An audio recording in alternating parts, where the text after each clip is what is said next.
Bismillahirrahmanirrahim. Assalamualaikum warahmatullahi wabarakatuh. Nama saya Adi Surya dari kelas C dari Prodi KPI. Ingin mempresentasikan 3 jenis konten yang telah di-share oleh Ibu Khalifah, yaitu yang pertama isu positif anti korupsi, diskriminasi gender dan kontribusi Muhammadiyah bagi NKRI. Yang pertama saya akan membahas tentang anti korupsi dulu. Di sini saya mengambil pengetahuan budaya anti korupsi. Di sini banyak sekali peran-perannya yang saya ambil. Salah satunya adalah peran mahasiswa. Peran mahasiswa dalam gerakan anti korupsi. Salah satu upaya pemberantasan korupsi adalah dengan sadar melakukan sesuatu gerakan anti korupsi di masyarakat. Gerakan ini adalah upaya sama yang bertujuan untuk menumbuhkan budaya anti korupsi di masyarakat. Dengan tumbuhnya budaya anti korupsi adalah suatu gerakan jangka panjang yang harus melibatkan seluruh pemangku kepentingan yang terkait, yaitu pemerintah swasta atau pemerintah, swasta, dan masyarakat. Dalam konteks inilah peran mahasiswa sebagai salah satu bagian penting dari masyarakat yang sangat diharapkan. Seperti yang sudah kita tahu bersama bahwa pada dasarnya korupsi itu terjadi jika ada pertemuan antara 3 faktor utama, yaitu niat, kesempatan, dan kewenangan. Niat adalah unsur setiap tindak pidana yang lebih terkait dengan individu manusia, misalnya perilaku dan nilai-nilai yang dianut oleh seseorang. Sementara itu kesempatan lebih terkait dengan sistem yang ada. Sementara itu kewenangan yang memiliki seseorang yang akan langsung memperkuat kesempatan yang tersedia. Meskipun muncul niat dan terbuka kesempatan, tetapi tidak diikuti dengan kewenangan, maka korupsi tidak akan terjadi. Dengan demikian korupsi tidak akan terjadi jika 3 faktor tersebut, yaitu niat, kesempatan, dan kewenangan tidak ada dan tidak bertemu, sehingga upaya memerangi korupsi pada dasarnya adalah upaya untuk menghilangkan atau setidaknya meminimalkan ketiga faktor tersebut. Gerakan anti korupsi pada dasarnya adalah upaya bersama untuk komponen bangsa untuk mencegah peluang terjadinya perilaku koruptif.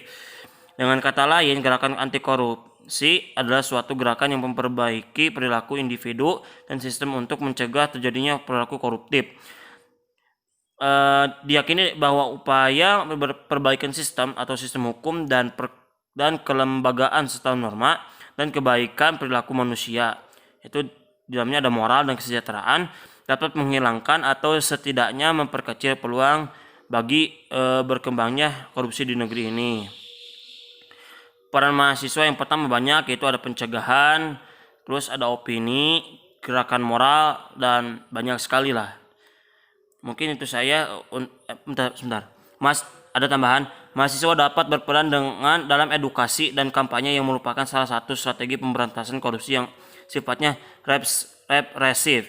Melalui program edukasi dan kampanye dapat dibangun perilaku dan budaya anti korupsi antar sesama mahasiswa atau jenjang yang lebih rendah. Selanjutnya kita akan ke materi diskriminasi gender. Oke, kita akan pada materi diskriminasi gender. Oke. Pasal 1 Undang-Undang Nomor 7 Tahun 84 tentang pengesahan Konvensi Penghapusan Segala Bentuk Kekerasan Terhadap Wanita mendefinisikan diskriminasi terhadap wanita sebagai setiap perbedaan, pengucilan, atau pembatasan yang dibuat berdasarkan jenis kelamin yang mempunyai pengaruh atau tujuan untuk mengurangi atau menghapuskan pengakuan, penikmatan, dan penggunaan hak-hak asasi manusia dan kebebasan-kebebasan pokok di bidang politik, ekonomi, sosial, budaya, sipil, ataupun oleh kaum wanita, terlepas dari status perkawinan mereka, atas dasar persamaan antara pria dan wanita. Uraian itu menunjukkan bahwa diskriminasi yang berupa pembedaan, pengucilan, dan pembatasan berdasarkan gender ditunjukkan untuk membuat orang tak bisa mengakui atau seseorang tidak bisa mengakui, menikmati, dan menggunakan HAM, dan untuk pria dan wanita tak setara. Sementara pasal 1 Undang-Undang PKDRT mendefinisikan kekerasan dalam rumah tangga sebagai setiap perbuatan terhadap seseorang, terutama perempuan, yang berakibat timbulnya kesengsaraan atau penderitaan secara fisik, seksual, psikologis, dan atau penelantaraan rumah tangga, termasuk ancaman untuk melakukan perbuatan pemaksaan dan perampasan kemerdekaan secara melawan hukum dalam lingkup rumah tangga. Sedangkan pasal 5 Undang-Undang PKDRT merumuskan untuk kekerasan dalam rumah tangga sebagai kekerasan fisik, psikis, seksual, dan penelantaraan rumah tangga. Kedua pasal itu mengaitkan kekerasan dan kesengsaraan atau penderitaan. Kesengsaraan atau penderitaan adalah keadaan yang secara empirik, setidaknya berdasarkan laporan korban, bisa dilacak.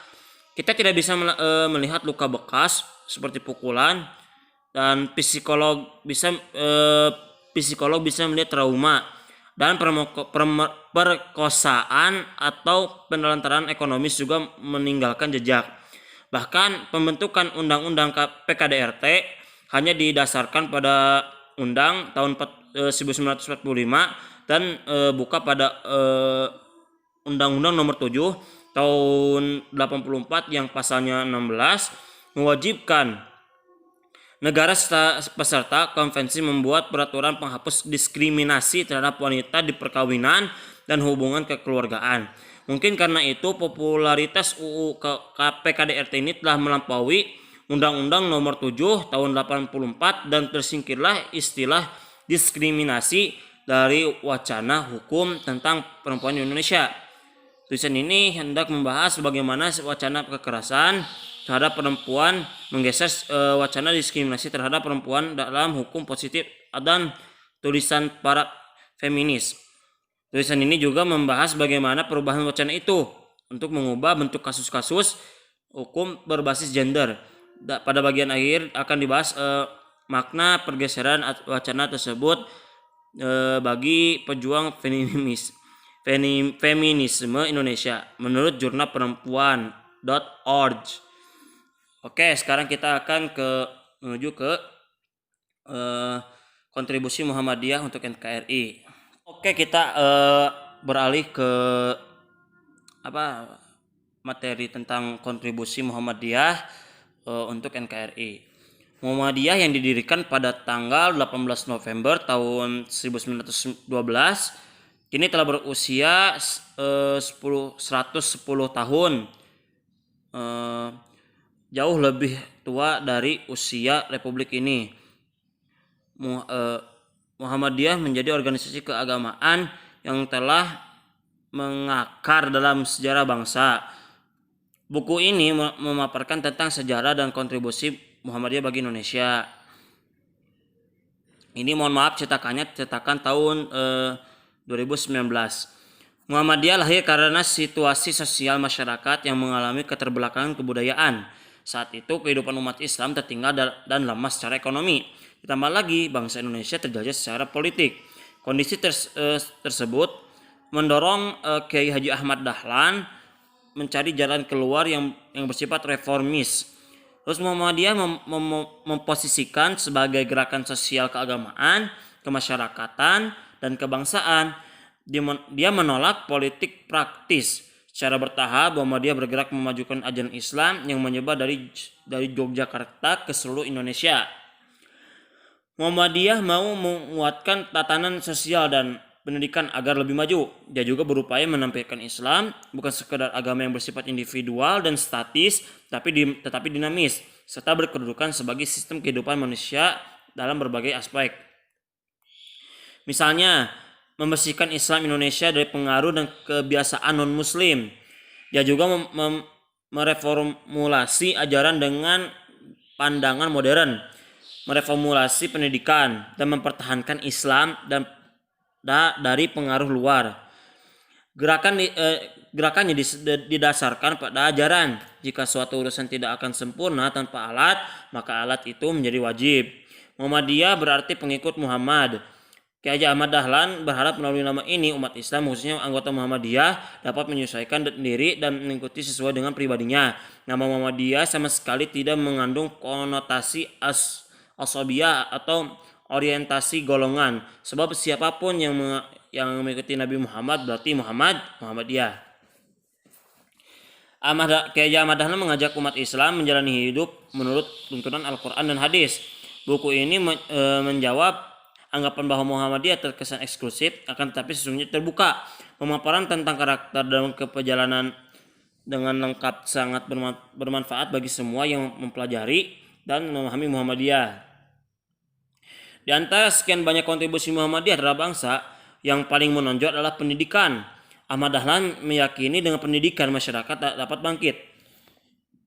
Untuk merealisasikan cita-citanya, dia merombak ruang tamu rumahnya menjadi kelas. Dia mulai dengan 8 siswa. Sistem pendidikan sempat dianggap kafir karena menggunakan kursi dan meja. Tidak dimungkiri Muhammadiyah telah menjadi peletak dasar pendidikan Islam modern. Saat ini Muhammadiyah telah memiliki puluhan ribu lembaga pendidikan, mulai dari dasar sampai perguruan tinggi, tersebar di seluruh tanah air. Salah satunya Universitas Muhammadiyah Yogyakarta. Kini peran Muhammadiyah terjadi makin penting dalam mengokohkan kecintaan terhadap NKRI, menguatkan kehidupan kebangsaan, dan menempatkan bangsa sebagai ladang berkontribusi. Mungkin cukup sekian dari saya. Mohon maaf bila ada salah-salah kata, karena saya masih belajar. Wabillahi taufiq wal hidayah. Wassalamualaikum warahmatullahi wabarakatuh.